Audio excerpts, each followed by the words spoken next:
Jardim do Éden. Nossa mais duradoura lenda. Uma história contada por uma civilização após a outra.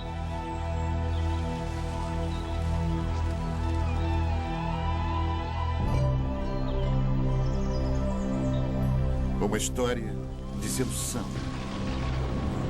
A ira de Deus. Um paraíso perdido.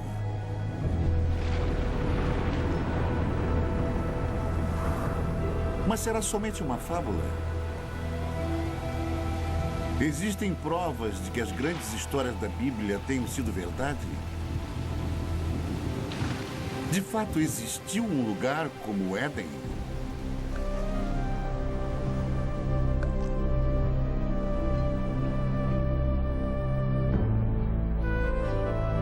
Hoje, a procura pelo Jardim do Éden nos leva a uma terra seca e abandonada, a um lugar chamado Mesopotâmia. Mesopotâmia. Retorno ao Éden.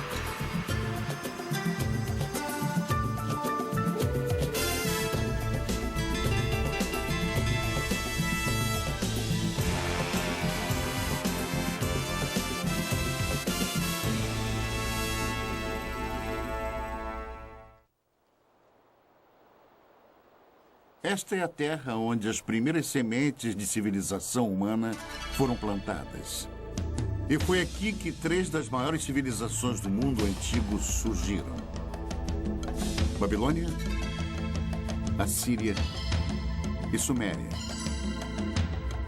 Em meio às suas ruínas, as respostas há muito procuradas para os mais profundos mistérios da Bíblia, enquanto arqueólogos percorrem esta terra em busca da origem histórica da fé.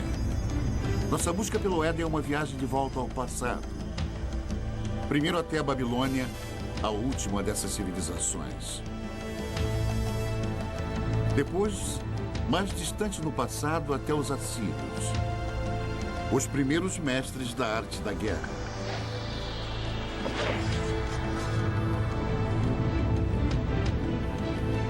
E, finalmente, um momento no passado tão longínquo que somente o Éden poderia ter precedido.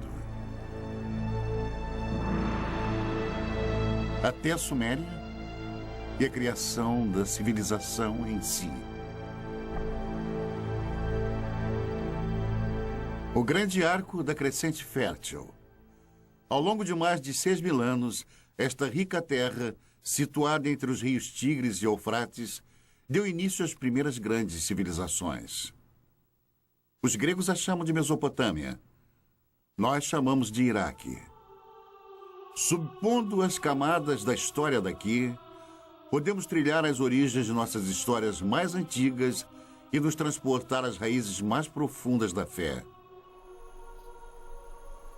Nossa jornada começa na margem oeste da Mesopotâmia, em Israel. Uma descoberta casual em 1947 voltaria a atenção do mundo para a arqueologia e para a Bíblia. 2 pastores beduínos estão conduzindo seu rebanho de cabras pelos rochedos de Qumran, a alguns quilômetros a leste de Jerusalém. No calho do deserto, eles notaram uma pequena caverna oculta num declive rochoso curioso. Um começa a subir. Não é raro encontrar artefatos antigos e valiosos nestes penhascos.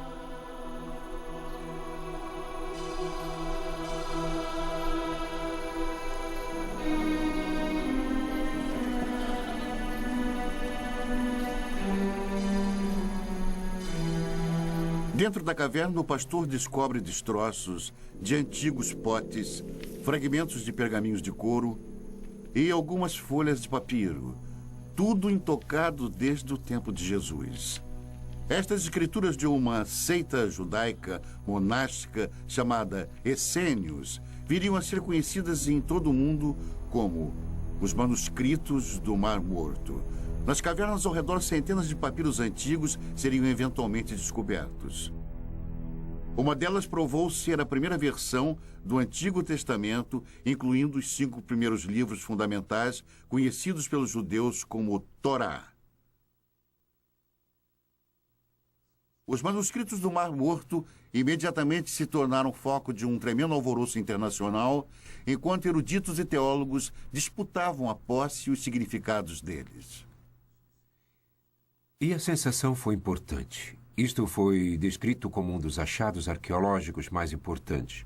E são muito valiosos para os judeus, porque eram judaicos. Eles vêm de um período fundamental na história judaica. E muito valiosos para os cristãos, porque são contemporâneos de João Batista, Jesus e por aí vai. Portanto, são muito informativos. Mas, além disso, temos uma grande ligação emocional a esta obra. A Bíblia sempre foi um livro lido sob 2 pontos de vista: o sagrado e o histórico. Mas o tradicional Torá é sempre escrito à mão. As palavras são lidas enquanto o escriba escreve. Portanto, se tornam uma oração. E cada Torá é considerado sagrado a partir do momento que é escrito. Mas a precisão histórica da Bíblia nunca foi de fato comprovada. É um trabalho que continua até hoje.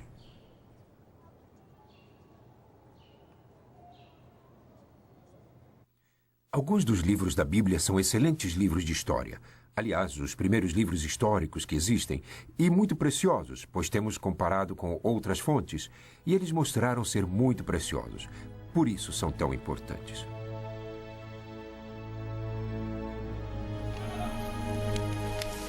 A descoberta dos manuscritos do Mar Morto foi o evento mais famoso da arqueologia bíblica, mas não foi o primeiro. A ânsia por explorar a história bíblica tem uma tradição respeitável.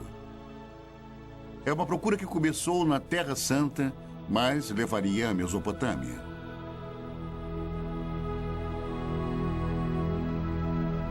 Ao longo da história, viajantes místicos e fiéis têm sido trazidos aos locais onde as grandes histórias da Bíblia ocorreram. Mas com a chegada do século XIX, um novo tipo de peregrino procurou fortificar sua crença na Bíblia através da recente ciência da arqueologia. Certamente não poderia haver confirmação maior de sua fé do que provar que a história bíblica foi real. O primeiro propósito dos arqueólogos bíblicos foi localizar lugares mencionados nas narrativas bíblicas e ver se alguma ilustração daqueles contos poderia ser encontrada.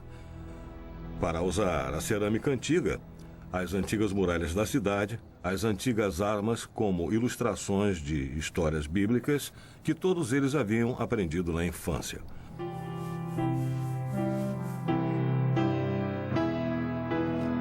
O prestígio de cada nação europeia na Terra Santa era medido pelos tipos de descobertas bíblicas que eram encontradas. E uma das mais intensas batalhas diplomáticas e políticas que ocorreu na história da arqueologia bíblica foi a descoberta da famosa pedra moabita. Em 1868, na terra de Moab, beduínos da tribo Boni Ramada tropeçaram numa misteriosa tabuleta de pedra enterrada no deserto. Os nativos não eram alheios às antiguidades da área, nem ao seu valor para os europeus. O primeiro ocidental a saber sobre a curiosa pedra negra foi o reverendo Frederick Augustus Klein.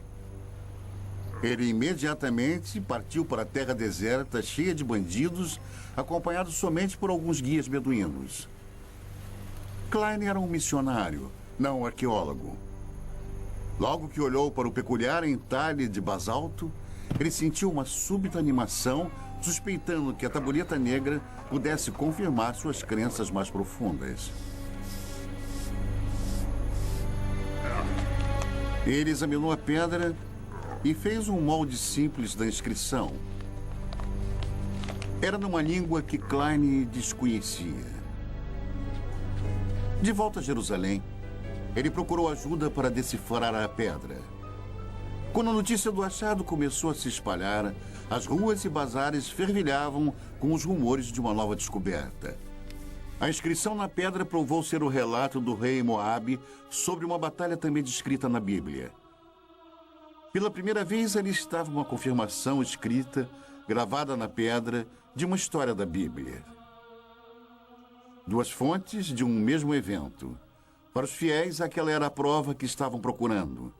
Uma evidência concreta da precisão histórica da Bíblia. Muitos quiseram comparar a pedra, mas os beduínos tinham motivos para desconfiar. No passado haviam sido trapaceados, até mesmo roubados, por caçadores europeus de tesouro.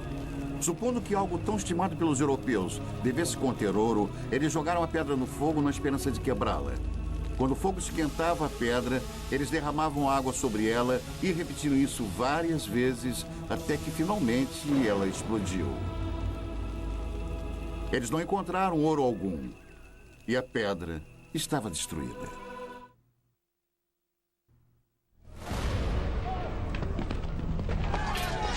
O ano é 586 a.C. O exército de Nabucodonosor, rei da Babilônia, invade Jerusalém com a ira de um Deus furioso. Estamos a quase 6 séculos antes do nascimento de Cristo. Os romanos ainda nem sonhavam com o império. É um capítulo negro na história dos judeus, enquanto a impetuosa estrela da Babilônia nasce. A Bíblia descreve o ataque babilônico. Cortou em pedaços todos os utensílios de ouro que fizera Salomão para o templo do Senhor. Todos os príncipes, todos os homens valentes, todos os artífices e ferreiros, ao todo de 10.000. Ele os levou cativos de Jerusalém à Babilônia. Os israelitas cruzaram mais de 800 quilômetros de deserto, seguindo antigas rotas de comércio pelas atuais Jordânia, Síria e Iraque até a Babilônia. Em Salmos 137, os israelitas lamentam: às margens dos rios da Babilônia, nós nos assentávamos e chorávamos, lembrando-nos de Sião. Como, porém, haveríamos de entoar o canto do Senhor em terra estranha? Fracos e exaustos, os israelitas chegaram à Babilônia, amedrontados com tamanha grandiosidade. Arrancados da modesta cidade de Jerusalém, eles contemplavam a majestosa capital do mundo antigo.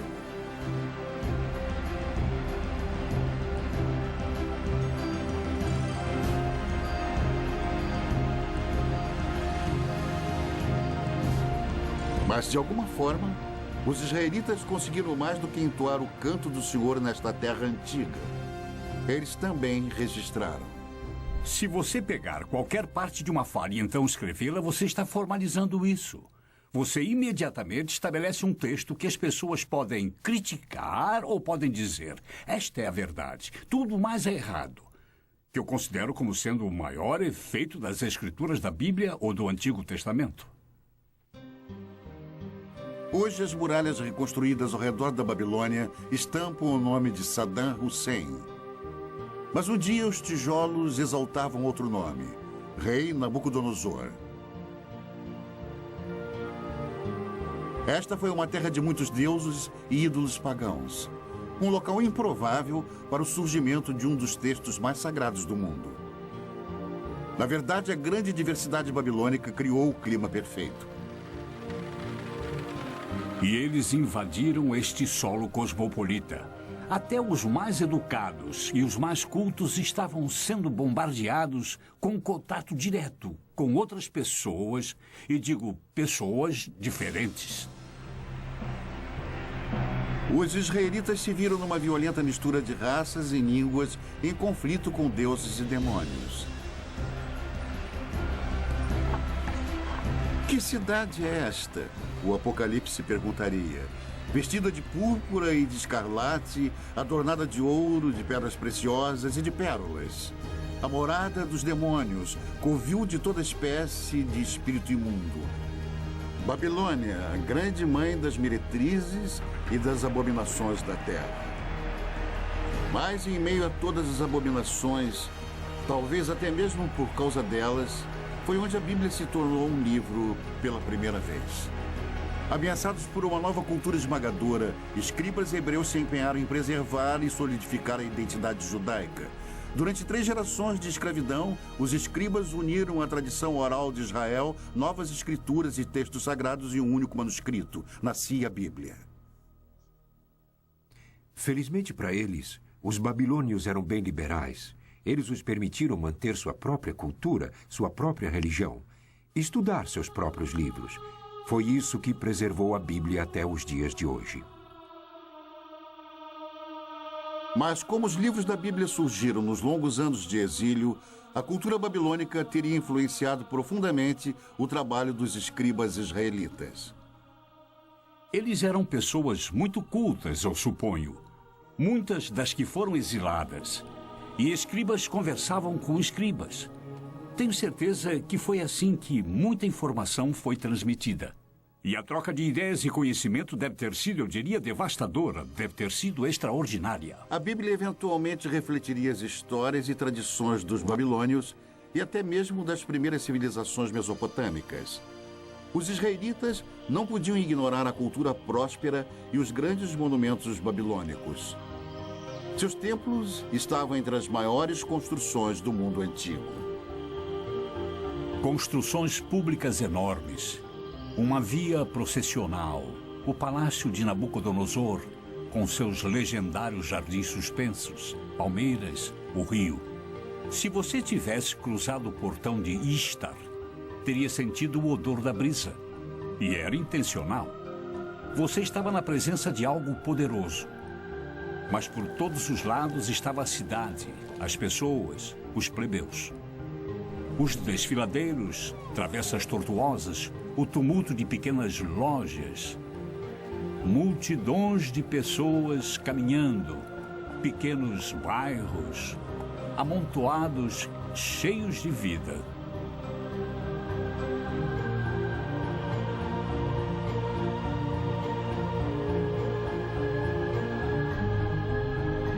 E foi aqui, a Bíblia nos conta, que um dos monumentos mais extraordinários da antiguidade subia até o céu. A Torre de Babel. Durante eras, aventureiros e peregrinos esperavam que, encontrando a famosa torre, pudessem provar a veracidade das histórias da Bíblia. Um dos que falharam teria escrito: nenhum homem ousa se aproximar da torre, pois está deserta e cheia de dragões e enormes serpentes e de bestas venenosas. Viajantes medievais afirmaram ter encontrado a torre. Esta almádena em espiral ainda se encontra no norte do Iraque. Mas eles estavam errados. Esta torre foi construída 1500 anos depois e muito distante das muralhas da Babilônia. Talvez a mais intrigante possibilidade tenha sido feita por Robert Caldwell, um arqueólogo alemão no início do século. Ele descobriu uma trincheira retangular com alguns tijolos restantes. Muitos especialistas acreditam que Caldwell tenha descoberto tudo o que restou da famosa torre. Os enormes monumentos babilônicos causaram uma forte impressão nos escribas bíblicos. Mas a herança mais duradoura que sobrevive até hoje é uma novidade babilônica ainda mais impressionante: o Código de Lei. A Babilônia foi a primeira civilização na Terra a ter um código de lei escrito. A pedra, originalmente esculpida, é uma importante relíquia perdida por centenas de anos. Ela apareceria no final do século XIX. Uma pedra esculpida com um dos mais importantes documentos legais de todos os tempos. 1200 anos antes dos israelitas serem levados em cativeiro, o rei da Babilônia mandou esculpir uma pedra com as leis que carregam o seu nome. Código de Hammurabi. Estas escrituras podem ser tidas como precursoras do Código de Lei em Êxodo, Levítico e Deuteronômio. Nas sociedades em que o conhecimento e a lei são transmitidos e compartilhados oralmente, o precedente é muito importante. Quando foram escritos, as pessoas que o fizeram tinham imenso poder. O Código de Hammurabi influenciou quase toda a civilização desde a Babilônia. Hoje, até mesmo alguns de seus métodos mais primitivos de julgamento sobrevivem intacto. Hammurabi descreve um ritual chamado aprovação.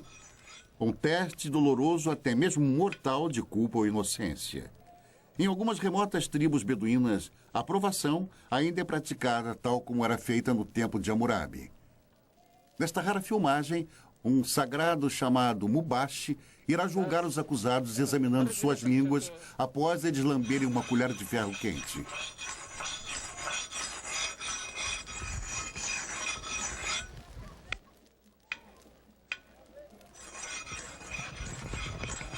Estes homens foram acusados de roubo.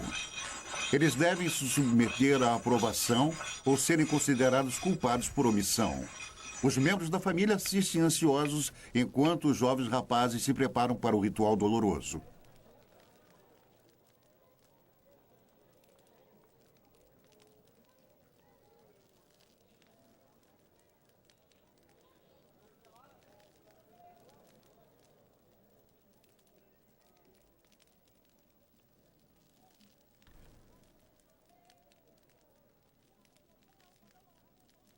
A água não alivia a dor.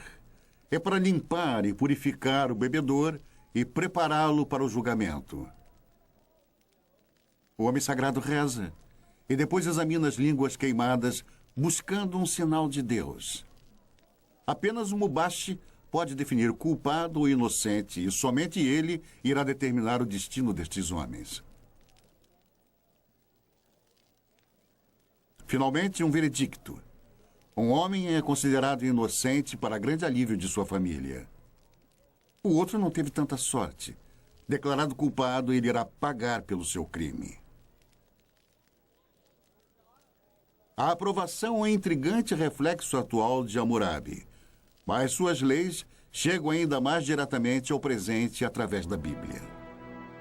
Hammurabi estabeleceu leis. Ele não inovou nada.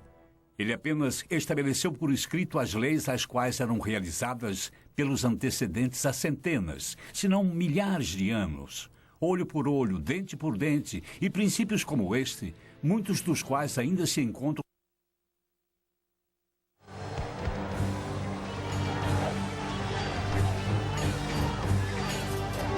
O mais mortal de todos os exércitos mesopotâmicos a viver no Antigo Mundo foram os assírios. Na Bíblia, eles são os símbolos definitivos da tirania de sangue e opressão impiedosa.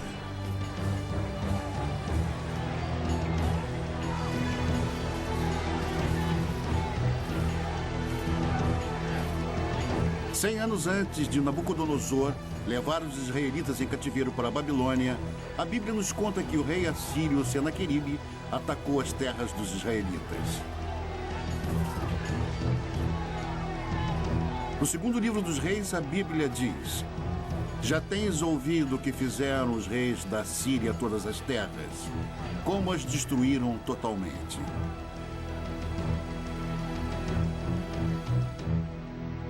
Os assírios eram dominados por reis déspotas.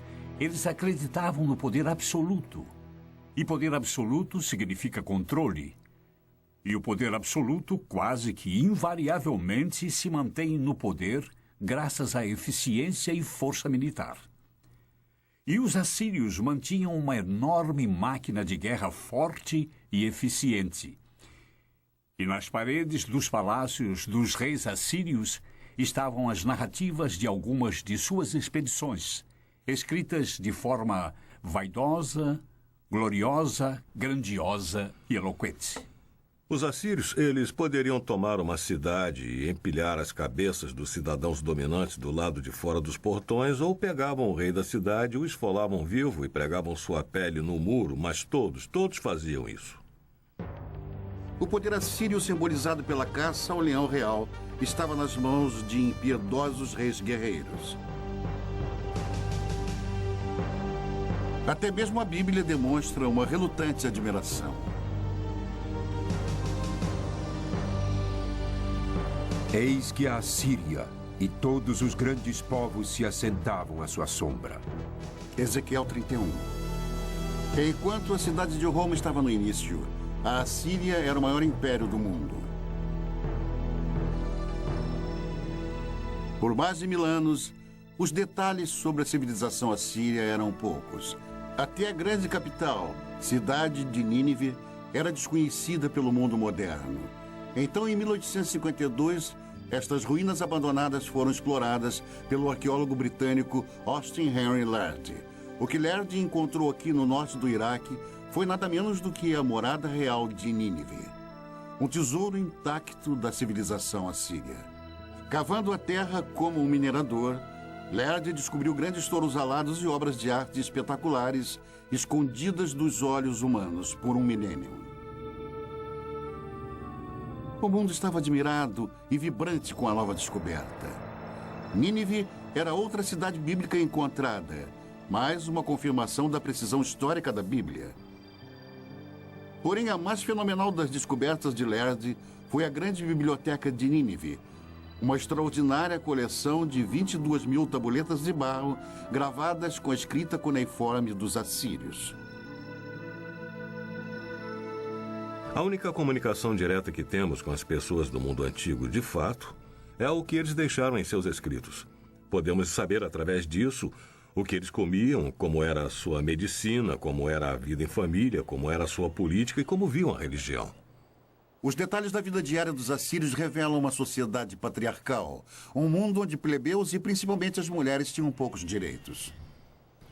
Toda mulher assíria, quando ainda jovem, antes do casamento, ia ao templo de Estar, sentar nos degraus e ficava lá até que algum homem se aproximasse e deixasse cair uma pedra na barra do seu vestido. Então ela entrava com ele e tinha relações. Era assim. Mas neste mundo tirânico havia uma certa justiça. No casamento, até as mulheres tinham certos direitos. Uma mulher podia especificar em seu contrato de casamento que seu marido não poderia ter outras esposas. Ela podia especificar que ele poderia ter quantas prostitutas quisesse, mas não outras esposas. Mas se as mulheres comuns tinham direitos limitados, descobertas recentes revelam que as rainhas assírias dispunham de grande privilégio. Em 1989, o antigo palácio de Nimrod, ao norte do Iraque, foi o palco de um surpreendente achado. Os especialistas a consideraram a mais significante descoberta desde a tumba do rei Tutankhamon, o tesouro de Nimrod.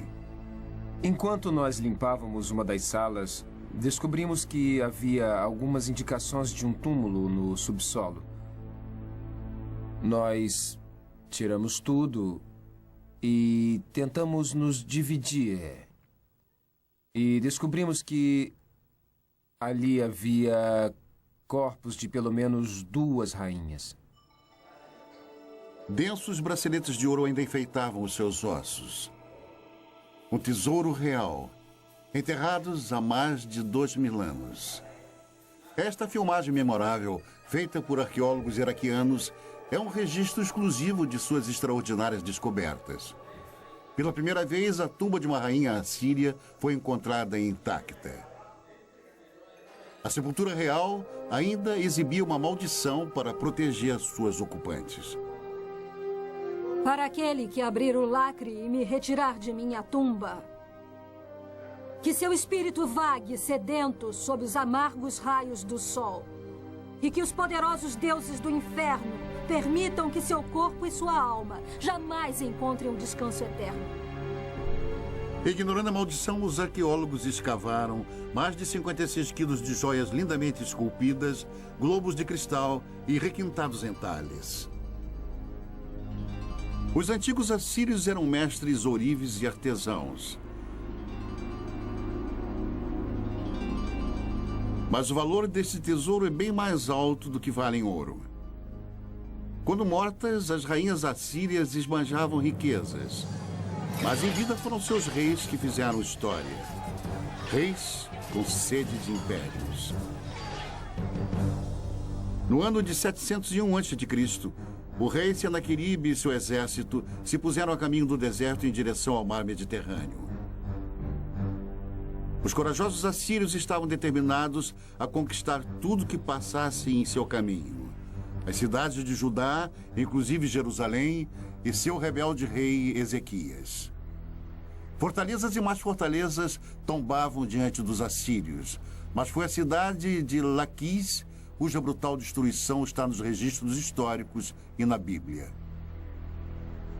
O cerco a Laquis é um ótimo exemplo de como o exército assírio invadiu a cidade, a cercou, a sitiou e a conquistou, e levou seus habitantes como escravos, os que não foram executados, homens, mulheres e crianças.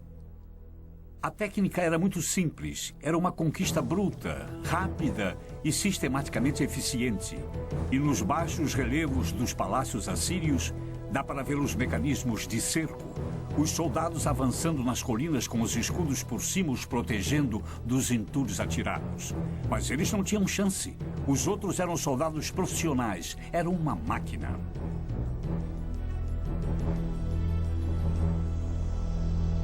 Da cidade capital de Jerusalém, o rei Ezequias sabia que um ataque assírio era inevitável. Ele tratou de fortificar a cidade e ordenou a escavação de um aqueduto subterrâneo, um empenho desesperado para proteger o fornecimento de água na cidade. Diante de um cerco, o plano de Ezequias funcionou.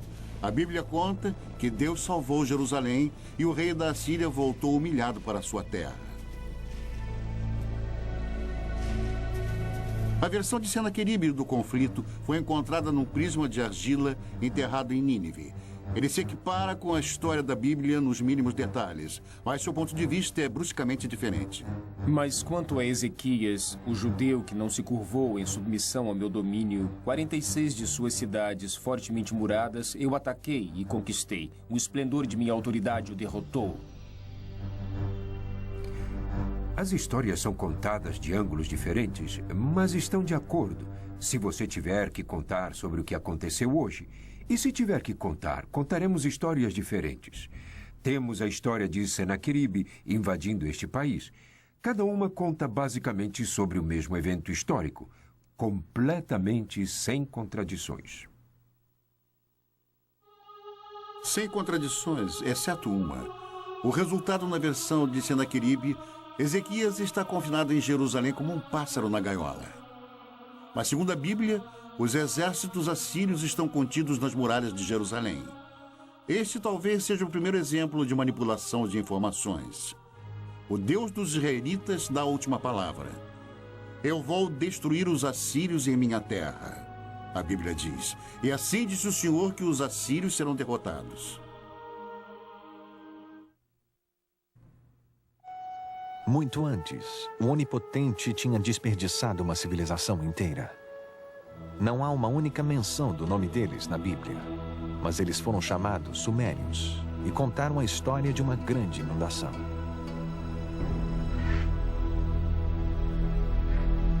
É uma das mais famosas histórias de toda a Bíblia, a saga da Arca de Noé. Um Deus raivoso, um barco de madeira, um dilúvio.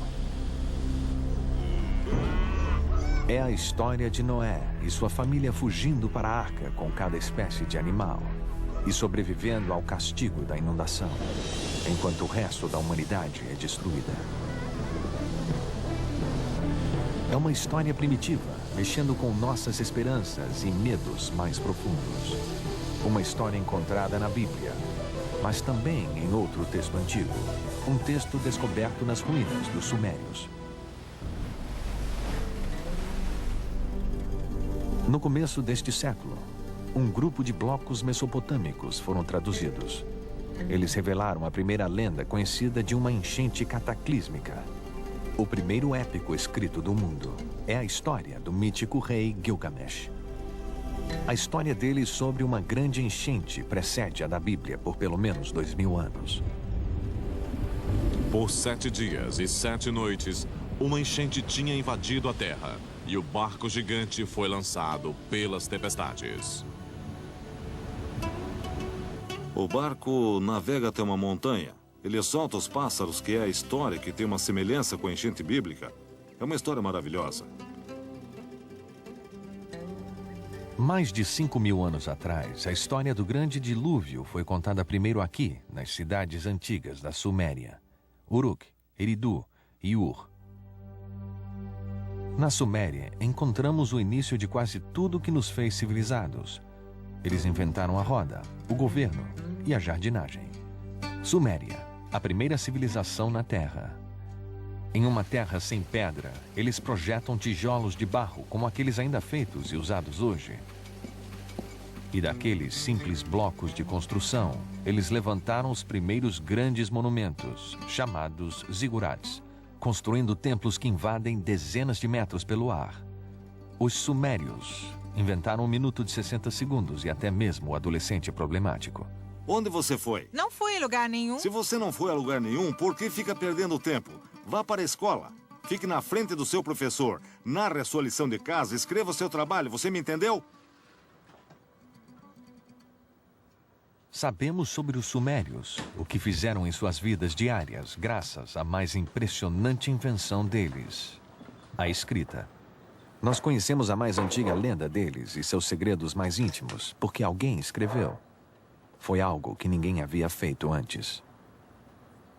É uma janela, mas uma janela que é composta de várias partes, algumas das quais podemos ver e algumas não. Nós necessitamos de muito mais do que temos.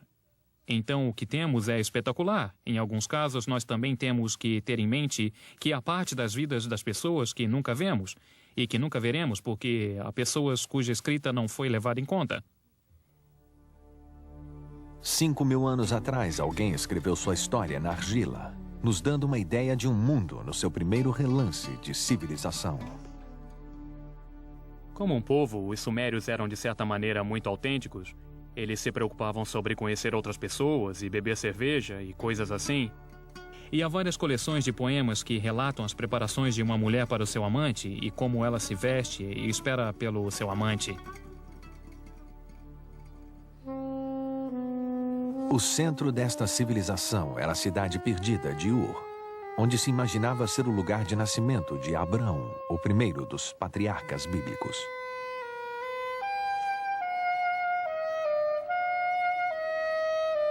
É o sumário de uma cidade bíblica em termos arqueológicos, porque era um lugar de uma das mais famosas escavações arqueológicas que já ocorreu entre os anos 1920 e 1930, por um notável arqueólogo britânico chamado Leonard Woolley.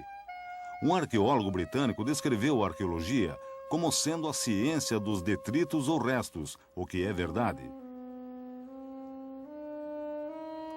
Mas me dê um arqueólogo que possa fazer pedras e ossos e tijolos e potes criarem vida.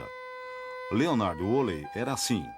Ele pegaria pessoas num passeio por um pequeno quarteirão de Ur, onde as fundações da casa estivessem expostas, e conforme fossem andando, ele falaria da vida das pessoas que viveram nestas casas.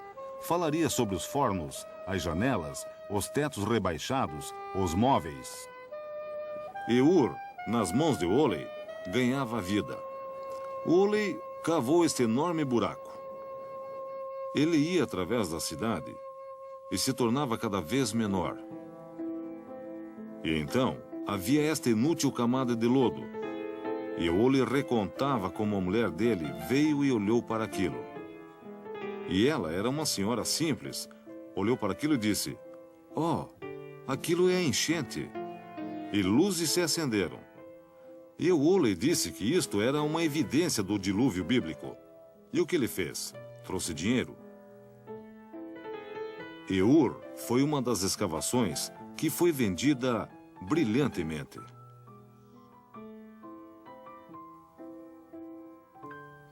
Especulações sobre o dilúvio bíblico causaram uma sensação. Mesmo sem uma prova concreta, foi como se a ciência e a Bíblia tivessem se unido no desolado deserto do sul do Iraque. Woolley iria finalmente desenterrar um tesouro indiscutível. Uma descoberta que trouxe visões extraordinárias para esta primeira das civilizações, as tumbas reais de Ur. Cavando na lama grossa, Woolley descobriu 74 esqueletos arrumados cuidadosamente, todos enterrados ao mesmo tempo. O sepultamento contou a chocante história de uma jornada final de um rei para o além e daqueles que o acompanharam. E a partir disto, ele desenvolveu uma notável história de um funeral real. E a história dele foi algo assim. Primeiro eles cavaram este grande buraco com uma lâmpada de um lado. No buraco, levantaram um sepulcro com pedra na qual o corpo do personagem real foi colocado.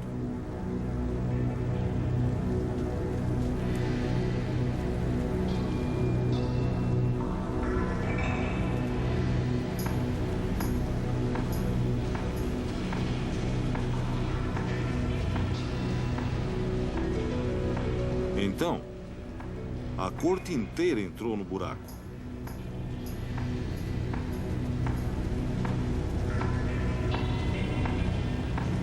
Todos se alinharam e ficaram lá com pequenos potes de argila em suas mãos.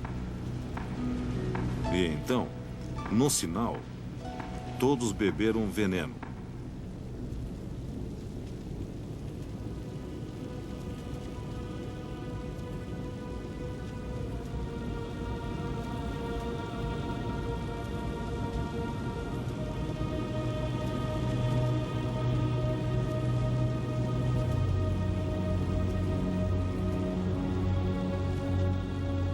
Deitaram e morreram. Então, o príncipe foi para o seu túmulo acompanhado por todos os seus seguidores.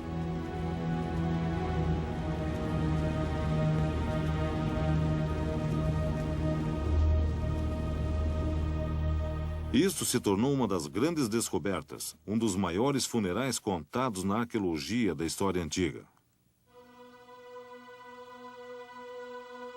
A descoberta dos túmulos em Ur foi um triunfo para a arqueologia, revelando os segredos antigos da primeira civilização. Mas a ciência sozinha pode nos levar só até lá. Onde a trilha acaba, o épico de Gilgamesh traz as pistas atormentadoras finais. Pistas que nos levam de volta a um jardim e a um lugar chamado paraíso.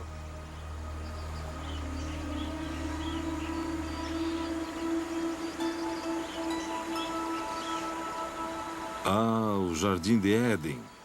No começo, Deus criou o mundo. É uma história familiar. Você tem esse tipo de mito da criação em quase toda a sociedade na Terra. E um desejo constrangedor do povo de um mundo melhor. Jardins de Éden. Paraísos são os desejos de um povo de uma vida menos complicada ou mais fácil, ou uma recompensa por ter trabalhado tão duro.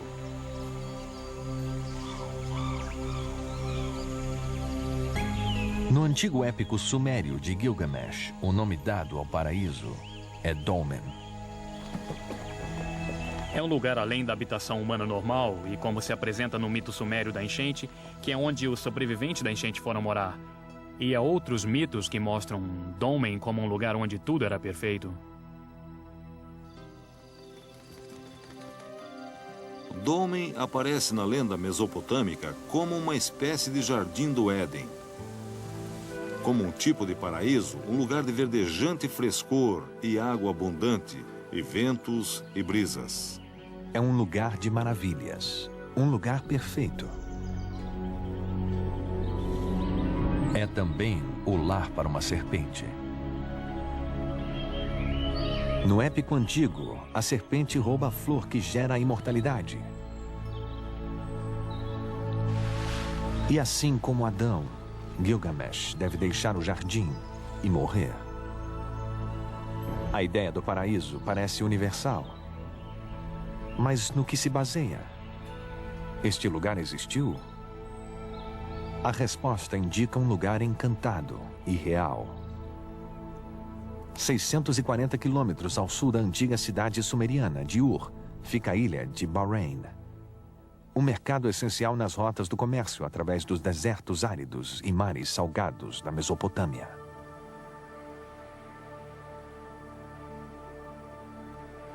Hoje, Bahrein não é mais um paraíso, mas foi uma vez viçoso.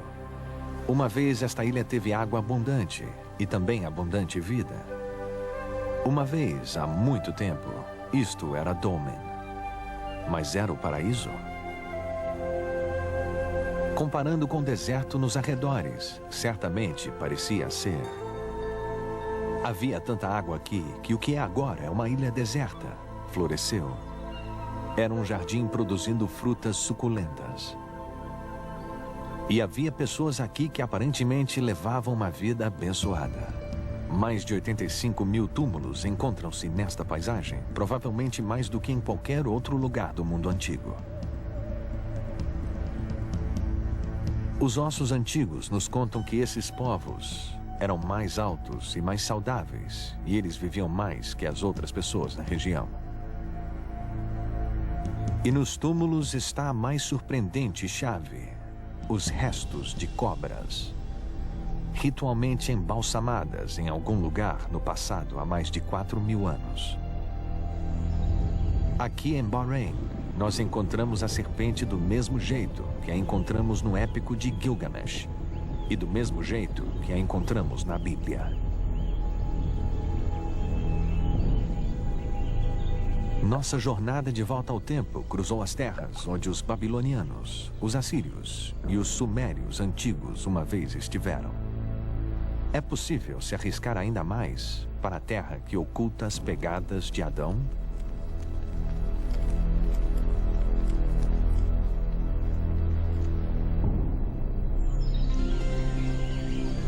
Aqui, fé e razão devem caminhar juntas. Nós agora sabemos que houve uma ilha paradisíaca na Mesopotâmia. É nossa escolha acreditar que era o paraíso.